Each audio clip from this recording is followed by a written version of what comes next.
अस्सलाम वालेकुम। मेरा नाम डॉक्टर सैयद अहमद है। मैं न्यूज़ीलैंड में साइकियाट्रिस्ट हूँ।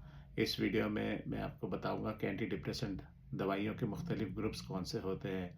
तो सबसे आम तौर से जिस दवाई के ग्रुप का नाम सबसे ज़्यादा लोगों ने सुना हुआ होता है वो एसएसआरआई है या स्पेसिफिक सेरोटोनिन रीअपटेक इनहिबिटर दवाइयाँ हैं, जिसमें फ्लोक्सिटीन, सर्ट्रेलिन, सिटालोप्रैम, एसिटालोप्रैम, पेरोक्सिटीन वगैरह आती हैं। तो आम तौर से जिस शख्स को पहली दफ़ा डिप्रेशन हुआ हो, उसका सबसे पहले यही दवा, इनमें से एक दवा तजवीज़ की जाती है।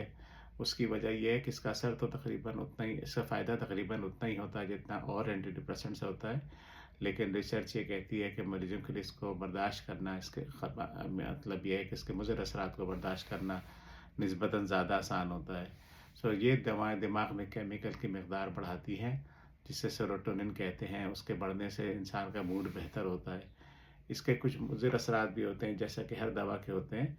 मसलन सर दर्द, मुँह में खुश्की, थका-थका महसूस आना, नींद की खराबी, और ये आम तौर से शुरू में होते हैं। ज़्यादातर लोगों में मुज़िर असरात चंद हफ्तों के बाद कम या ख़त्म होना शुरू हो जाते हैं। दूसरा ग्रुप अब जो निस्बतन कम इस्तेमाल होता है वो ट्राइसाइक्लिक एंटी डिप्रेसेंट्स हैं, मसलन एमिट्रिप्टिलिन, इमिप्रामिड, नॉरट्रिप्टिलिन। ये दवाएँ दिमाग में सेरोटोनिन और नॉरएड्रेनालिन दोनों को बढ़ाती हैं, उससे मूड बेहतर होता है। इसके जो मुमकिन मुज़िर असरात हैं वो हैं मुँह में खुश्की होना, धुंधला नज़र आना जिसे ब्लर्ड विज़न कहते हैं, कब्ज़ होना, पेशाब करने में रुकावट होना, पसीना आना, चक्कर आना, नींद ज़्यादा आना वगैरह शामिल हैं। लेकिन हर मरीज़ को ज़रूरी नहीं है कि इनमें से हर एक साइड इफ़ेक्ट हो। फिर तीसरा ग्रुप जो है वो एसएनआरआई है, सेरोटोनिन नॉरएड्रेनालिन रीअपटेक इनहिबिटर, जिसमें ये वेनलाफैक्सिन, ड्यूलॉक्सिटीन आती हैं एसएनआरआई में। इनसे भी, जैसे कि इनके नाम से ज़ाहिर है, सेरोटोनिन और नॉरएड्रेनालिन बढ़ती है। और कुछ रिसर्च ये कहती है कि ये दवाइयाँ एसएसआरआई के मुकाबले में ज़्यादा मौसर हैं, लेकिन इनसे ब्लड प्रेशर बढ़ने का इम्कान भी ज़्यादा होता है। और फिर जो ग्रुप है उसमें ये जो दवाई मेन प्रोटोटाइप है वो मेटाज़ेपिन है। मेटाज़ेपिन से भी एक्टिव एंटी डिप्रेसेंट है और दवाई इस तरह काम करती है।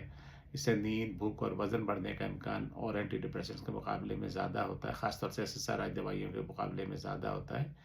लेकिन जिन मरीज़ों की नींद ख़राब हो, उनको ये शुरू में दी जाती है, या इनका जो वज़न बहुत कम हो गया बीमारी की वजह से, तो उनमें ये देने से फ़ायदा होता है।